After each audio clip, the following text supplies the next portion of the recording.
Hey guys, today, I don't know why I'm holding this, I'm gonna put it back now, but today, um, I'm gonna be doing, I'm gonna be doing a video.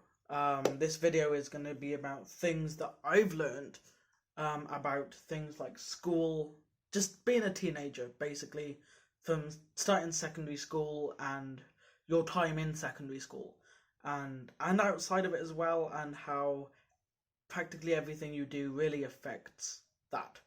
So, to get it started, point number one is going to be, first of all, we have to talk about quarantine, because during quarantine, I had a job. I was going into work 5 to 6, 9 to 5, and working like the entire day, and was getting paid for it and everything. I was on triple digits every month and making a good, earning. I was I the best with the money? No. Do I regret what I spent? Maybe.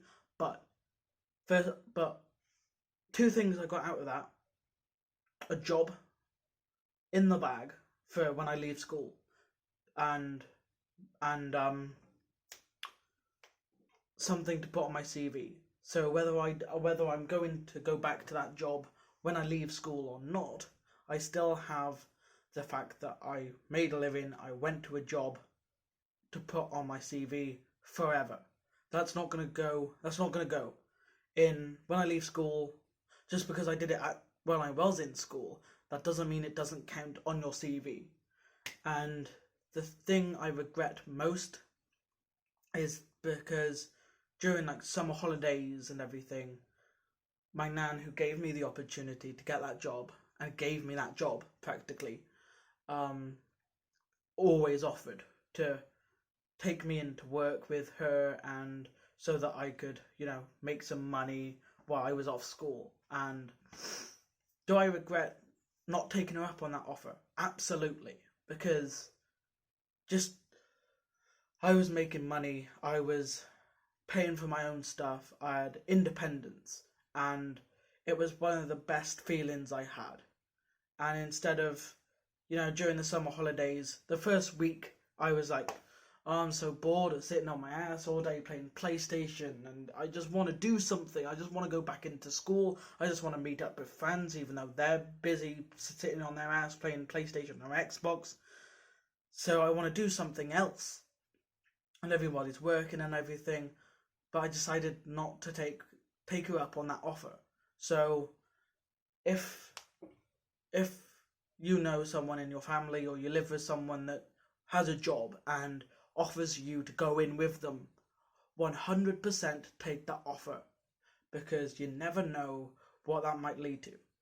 And don't go in treating it as, oh yeah, I've got something to do, I can mess about and everything. It's like, oh, take your child to work day. No, it is a job, and whether it's something to put on my CV, I also have that job in the bag. Then, if when I leave school, I don't want to go into interviews, I don't want to get a job, I can just ask my nan, hey, I don't know why I'm phoning her, because I'll be living with her anyway.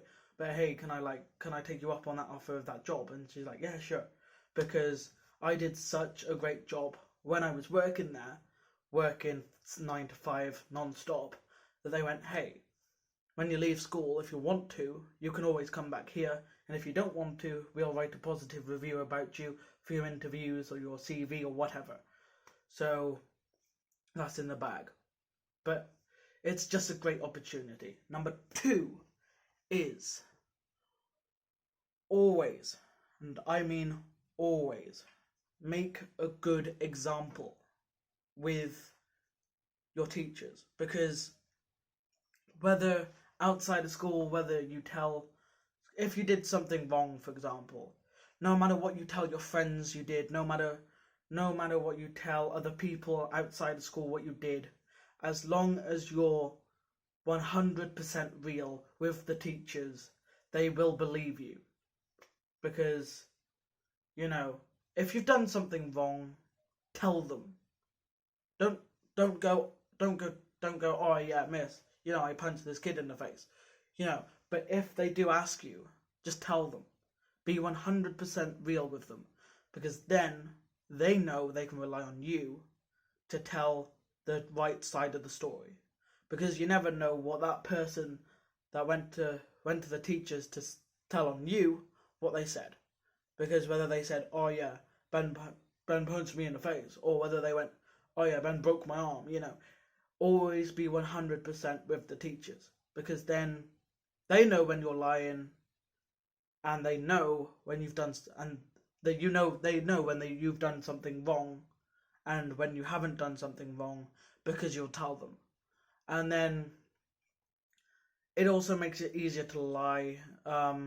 Not that I do, I don't make a habit of lying to teachers, mostly because most of the teachers I speak to, I get on with, so it's not as if I'm going to lie to them, but I try and tell my side of the story, exactly what happened, and yeah, it just makes it a whole lot easier for you and for the teachers to pinpoint what happened.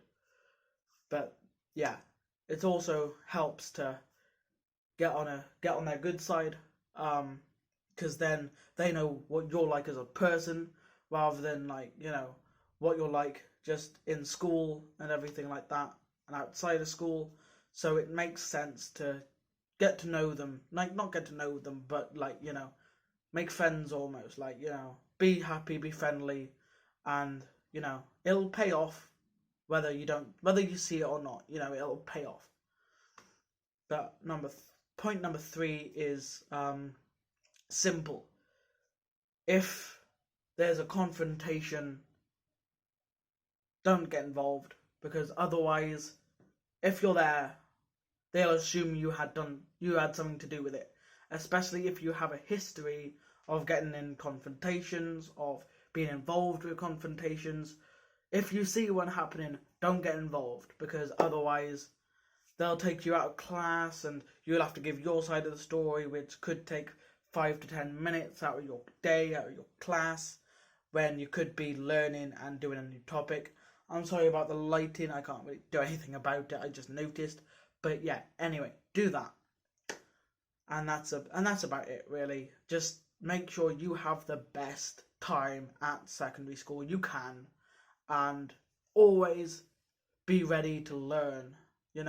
Whether you're going to be messing about with your friends or whatever, whether you're sat next to your best friend in the entire world, be ready to learn and be ready to talk when you should be talking and listen when you should be listening. Most teachers don't care if you're going to be talking while you're doing your work. Just don't talk when they're talking. Otherwise, you will get sent out. You will miss lesson time, and it's not good for you, and it's not good for them. Anyway, guys, I'll see you.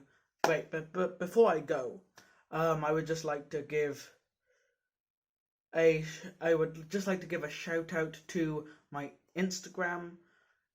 It is Ben Simpson 2005. So go and follow that. It'll be in the description below. Not the link, but the name of it and everything. And I'll be doing things like polls on there, questions on there. But the thing is, the questions won't be answered on there. So if I do like a Q&A thing, if you ask a question, don't expect it to come up on the Instagram. Expect it to be in one of these videos if it's like a proper question. If it's not, then it won't be, because I tried to keep these videos as short as possible, because they take about 6 hours to upload on a 10-minute video. But anyway, guys, hope you enjoyed the video. Hope you take these decisions on board. And yeah, I'll see you guys in the next one. Goodbye. I'm about to do my gym routine, and you are about to click the subscribe button, the like button, and the share button. I'll see you guys in the next one. Goodbye.